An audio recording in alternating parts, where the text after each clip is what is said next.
99% लोग fate loss करते time एक ही गलती करते हैं, वो मिथ पर बहुत ज्यादा बिलीव करने लग जाते हैं, फेक एडवाइसेस को बहुत ज्यादा कंज्यूम करने लग जाते हैं और इसी मिथ फेक एडवाइस के चक्कर में उनका जो रिजल्ट है वो बहुत ज्यादा स्लो होने लग जाता है। आज की इस वीडियो में मैं ऐसे 5 मिथ को एक्सपोज करने वाला हूँ जो ज्यादातर लोग बहुत सही समझते हैं और क्या पता आप भी उस मिथ को, वो फेक एडवाइस को फॉलो कर रहे हो, जिससे जो आपका टाइम और मेहनत है दोनों वेस्ट हो रहा है। और मैं आपको कुछ एक्सरसाइज बताऊंगा फेट लॉस के लिए। नंबर 1, ओनली कार्डियो करना। बहुत लोग बस यही सोचते हैं कि फेट लॉस का मतलब है कि बस ट्रेडमिल पर रोज रोज भागते रहना, लेकिन उनको ये नहीं पता है कि कार्डियो सिर्फ कैलोरीज को बर्न करने में हेल्प करता है, लेकिन आपकी जो डाइट है वो कंट्रोल नहीं है, तो सिर्फ कार्डियो करके फेट लॉस करना बहुत मुश्किल है। मस्कुलर बॉडी के लिए आपको स्ट्रेंथ ट्रेनिंग भी करना चाहिए। अगर आप घर पर या पार्क में एक्सरसाइज करते तो आप इन एक्सरसाइज को जरूर करो। पहला है जंपिंग जैक्स, आप इसके अपने हिसाब से सेट्स ले सकते हो। और दूसरे नंबर पे है बुर्पीज, इसके भी आप सेट और रेप अपने हिसाब से ले सकते हो। फिर तीसरे नंबर पे आता है अपना स्क्वाट्स, आप मैक्सिमम कितने लगा सकते हो, कितने सेट, या आपके ऊपर डिपेंड करता है। फिर चौथा है हाई नीज। ये चारों एक्सरसाइज आपके फेट लॉस में बहुत ज्यादा हेल्प करें। Number 2, sweating fat loss.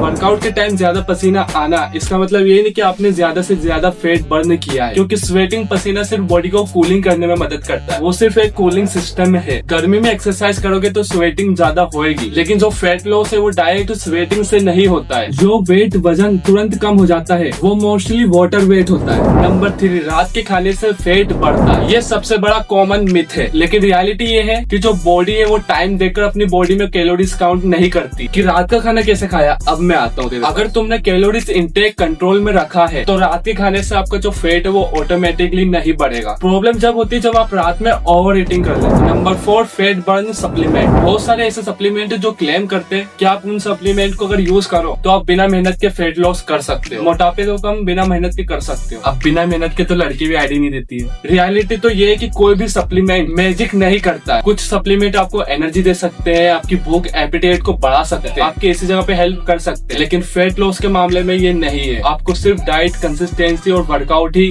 असली रिजल्ट दे सकते। Number 5, sport reduction possible. ये सबसे बड़ा मिथ है। लोग सोचते हैं कि अगर एब्स की एक्सरसाइज करेंगे तो सिर्फ बेली फैट कम होगा, आर्म्स की एक्सरसाइज करेंगे तो जो आर्म्स पर जो फैट है वो बर्न होगा, वो फैट कम होगा, गायब हो जाएगा। ऐसा बिल्कुल भी नहीं है। आपकी जो बॉडी है वो ही डिसाइड करेगी कि सबसे पहले फैट किस एरिया से पहले कम करना, क्योंकि जो फैट लॉस है वो पूरी बॉडी में होता है, कोई स्पेसिफिक पार्ट में नहीं होता है कि इसकी ट्रेन करेंगे तो इसी का फैट लॉस होगा। और फैट लॉस का कोई शॉर्टकट आइडिया बिल्कुल भी नहीं। अगर कोई आपसे सब बोल रहा है, पूरी आपको फेक एडवाइस दे, कैलोरीज डिफिशिएंट, स्ट्रेंथ ट्रेनिंग, अच्छी स्लीप और कंसिस्टेंसी ही आपके फेट को बर्न कर सकती है। मिथ फेक एडवाइस को फॉलो मत करो। एक्सरसाइज के मामले में जो साइंस कहती है उसको फॉलो करो। Subscribe and like.